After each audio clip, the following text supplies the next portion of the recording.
Chapter 19, Section 3, it does a little history lesson of population sizes.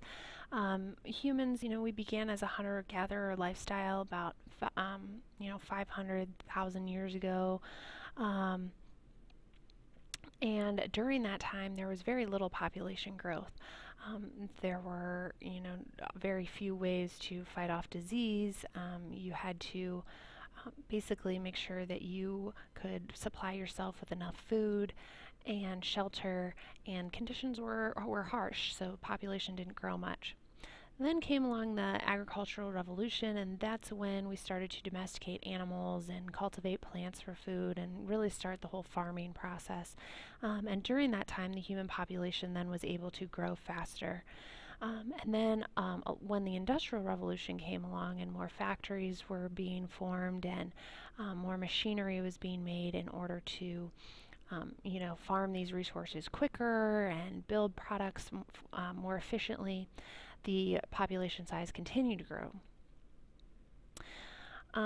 The global growth rate peaked about in the late 1960s, and since then has actually decreased in quite a few countries, mainly the developed countries, which make up about 20% of the world.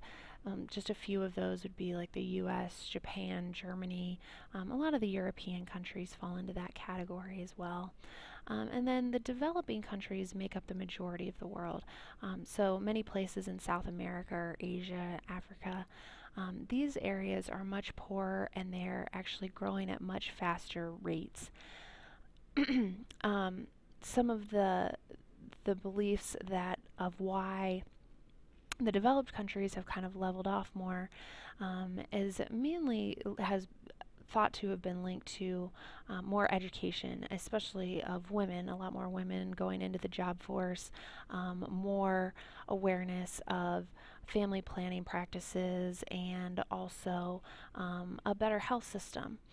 So a lot of those factors have gone into limiting the population size, but there still are the majority of the world growing at quite rapid paces. The demographic transition model talks about how industrial development causes economic and social progress that will affect population growth rates. So basically, the more technology we come up with and the more advanced our societies become, yes, that causes economic and social progress, but that also will play a direct role in how fast the population size is growing.